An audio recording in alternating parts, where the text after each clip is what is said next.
What's up, my people? Today we are talking about productivity guilt. Oh, the hamster wheel of self-recrimination because we're not productive enough. It's the worst, but I'm going to tell you how to deal with it. Drop me a note, like and subscribe. Let's dive in.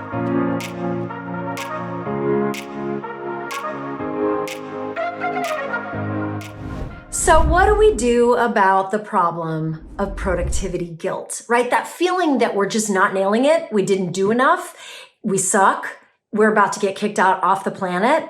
I mean, the struggle is real. Here's what I want you to know. The feelings of guilt that we get for not being productive enough are really the result of not feeling like we are enough. Right? It's that feeling that like, I have to pass as someone who is worthy by being super productive and very busy. Because if people see me busy and productive, they won't ever find out that I don't belong here, that I don't deserve to be here, that I don't deserve to be breathing air and taking up space. And that is the truth. And so for what I really want you to think about as a baseline strategy for dealing with productivity guilt is number one, you've got to have your own back every single day. What do I mean by that? What I mean is that the world is constantly trying to show us that we're not enough. We scroll Instagram, we see everybody's perfect lives and they're getting nominated for awards and they're just nailing it. And here we are. We don't even have pants on during half of our meetings. We're still in our jammies. It is so easy to feel like we're not enough. The world is very busy trying to convince us that we're not enough. So we have to have our own back, right? Mel Robbins has her fabulous high five habit where she high fives herself in the mirror every day. There's lots of ways to do that. For me, it's my journaling practice. Every morning, I journal for 3 pages. And for the first page and a half, I'm just vomiting boring, stupid anxiety thoughts onto the page. But for the second page and a half, I am encouraging myself. I am reminding me that I am more than my to-do list. I am not my productivity. I am, and that is enough.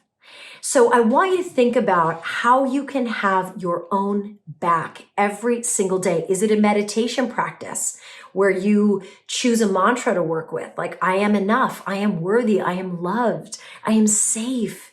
All of those things. A lot of people sort of dismiss that like woo-woo meditation journaling stuff as like eye roll. But here's the thing. We have to be able to come home to ourselves. It's wild out there. It's wild up in YouTube land. There's a bunch of hot garbage being served up to us on the constant. And we have to have practices that create this unassailable foundation that starts us off for the day and that we can return to when we get kicked in the teeth by a nasty email or by, we thought a project would only take a half an hour, it took 90 minutes, or we procrastinated that project because we weren't sure where to begin. You've got to have a place to call home where you can return to yourself. But we also need to talk about sort of the other elephant in the room, which is that sometimes we are not productive because we are procrastinating. We are self-sabotaging. But here's what's cool. There was a ton of research that was done, I want to say it was in the 90s, that showed that actually procrastination is an emotional management problem, not a willpower problem. Let that sit in. You're procrastinating something because you feel a certain way about it. And because you feel a certain way about it, you don't start it. So for example, whenever I have a kind of an amorphous, shapeless kind of thing I got to tackle, I will write down what I feel about the project. In fact, I probably have one. Hold on, I have an example right here. So this is an example. Look at this. Look at this. YouTube prep. This is what we're doing. We're doing YouTube right now. So I always write, this is what I do. Why I'm doing the thing, what done looks like, because that's important. How I feel about it, I just write feels. And how to do it. What is my checklist from getting that project begun to end? How much time I think it's going to take? And actual time. And once I fill that all out, then I begin. And what happens is this actually, it solves a bunch of different problems. A lot of times I procrastinate, and I'm guessing you do too, because I don't know how to begin. It's just too amorphous and I don't know. And that's where the checklist comes in handy. Or I procrastinate because I'm afraid that whatever I do, it's not going to be enough. Let me tell you what my YouTube prep, this is the pre-production prep that I do. Look at what my feelings are. Ready? I'm worried I have nothing to say. I'm worried that I'm wearing the same old clothes in all these videos. I'm worried that I have bad camera angles. I mean, shit, no wonder I don't want to shoot YouTube sometimes. It's because my insane monkey mind is doing all this crazy thought yelling at me.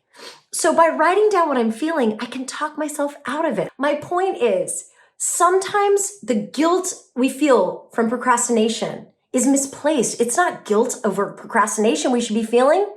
It's curiosity about what emotions we had attached to that project or that thing we didn't get done that we need to deal with, that we need to plan for, right? Be there for yourself. Be your own best advocate. Be your own best ally. Do what it takes to give yourself what you need to go out there and kill it and shine. Thank you for being here with me. Shine on. We need your light. We'll see you next time.